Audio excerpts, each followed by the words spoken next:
La Terre. On en parle beaucoup sur cette chaîne. Mais il faut l'admettre, elle est magnifique, mystérieuse, dangereuse. Et quand on mélange tout, elle devient alors fascinante. Bien qu'elle soit dangereuse, elle est également protectrice.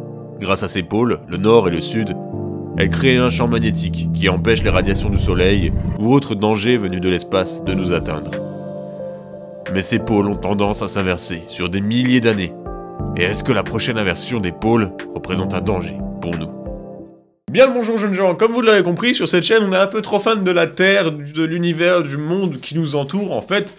Et cette fois on va parler des pôles, le nord, le sud, l'Arctique et l'Antarctique. Plusieurs fois dans l'histoire de notre planète, le magnétisme des pôles se sont inversés, laissant la boussole indiquer le nord comme étant l'Antarctique au lieu de l'Arctique. Cela peut sembler étrange, mais c'est une singularité totalement prévisible. Déclenché par la dynamique centrifuge du noyau de la Terre, ce processus d'inversement géomagnétique, ça existe depuis la nuit des temps, et on n'en a jamais parlé.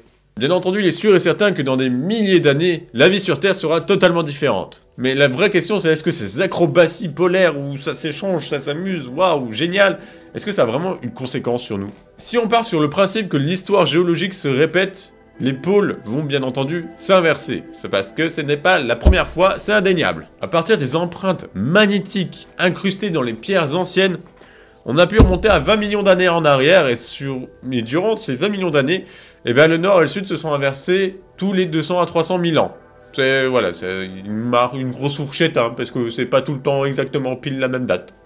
Et apparemment, le dernier inversement majeur a eu lieu il y a 780 000 ans. Et j'étais pas encore né ça, je peux vous le dire, j'en suis certain. Mais cependant, malgré le fait qu'il y ait des inversions totales, parfois, entre les 780 000 ans par exemple, les pôles ils vont se déplacer, puis après ils vont faire « Oh bah non, en fait, on était bien », et après ils vont recommencer, puis après peut-être se dire « Ah, on va aller... hop là ». Bref, à la base j'avais dit que normalement c'était tous les 200 à 300 000 ans. Là on est déjà à 780 000 ans et ça s'est toujours pas inversé. Ça prend beaucoup de retard. Mais, d'après les scientifiques, ça va arriver un jour ou l'autre. Bien sûr, ça ne veut pas dire que dès demain, d'un coup, pouf, les pôles se sont inversés. Qu'est-ce qui se passe-t-il? Waouh, quoi?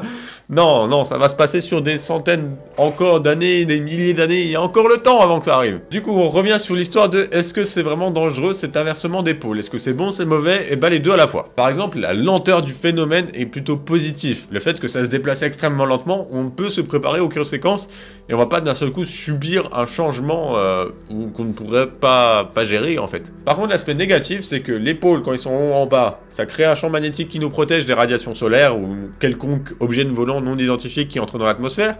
Et quand il commence à partir en couille, le champ magnétique s'affaiblit, ce qui fait qu'il y aura plus de radiations solaires et donc plus de cancer. Mais je le répète, on va pas se réveiller d'un seul coup du jour au lendemain avec le téléphone qui indique la maison du Père Noël au mauvais endroit. Ce sera un peu embêtant. Sachant que c'est bientôt Noël d'ailleurs. Autre conséquence qui peut être un peu galère au début pour le changement magnétique, c'est les animaux qui se servent de ce champ magnétique pour se diriger. Les oiseaux, les saumons, les tortues de mer, et sûrement plein d'autres. Ils vont s'y habituer bien entendu, et s'y faire, et vont réussir à se diriger sans, mais à l'origine, ils ont besoin de ça, et ils vont avoir du mal. Et bien sûr, on a eu beaucoup de prophètes de l'apocalypse qui ont essayé d'associer l'inversement magnétique avec une extinction humaine de masse. Une extinction de masse humaine, je sais pas dans quel sens ça se dit, c'est pas grave, parce que dans tous les cas on est toujours là et on n'est pas désorienté. On revient également sur le fait que lorsque les pôles s'inversent, le champ magnétique s'affaiblit, ce qui fait que du coup on a un peu plus de risque au niveau de ce qui se passe dehors. Mais c'est pas inhabituel, les champs magnétiques sont pas constants, ils sont pas toujours hyper solides de temps en temps, ils s'affaiblissent, puis après ils redeviennent forts. Genre c'est après un bon repas, une bonne petite sieste, ils sont plus forts, après ils ont fait « Oh j'ai faim, oh !» Mais d'après la NASA, rien ne laisse penser que cette protection pourrait disparaître complètement. Car tout simplement, ça n'a jamais été le cas, ça n'est jamais arrivé dans l'histoire de l'univers, jusqu'à là où on peut remonter au plus loin en tout cas, ça n'a jamais existé, la planète, sans champ magnétique. Le fait que le champ magnétique disparaisse et que du coup, il y ait plus de radiation solaire qui puisse nous atteindre, donc comme je vous l'ai dit, ça augmente les maladies, mais également les engins spatiaux qui peuvent s'abîmer, tout ce qui est système électrique également. En fait, il y a plein de choses qui peuvent être capoutes. On va pas mourir, on va pouvoir survivre, on va faire avec, et c'est pas un souci, mais ça va être chiant au début. Ça va être chiant. Et tant que la stratosphère est intacte, il y a également notre atmosphère qui est là pour faire office de bouclier. Donc ça va, on est plutôt tranquille, on est bien protégé. Maintenant que tout ceci est dit, Le bonus de l'affaiblissement de notre champ magnétique est que les aurores boréales seront visibles en basse latitude, et donc extrêmement bien visibles en France. Nous aurons un ciel nocturne encore plus magique. Et bien voilà, nous arrivons à la fin de... Pourquoi à chaque fois je fais ça comme... Oh mon dieu, c'est la fin de la vidéo. J'ai un peu trop d'énergie. Bref, on arrive à la fin de cette vidéo.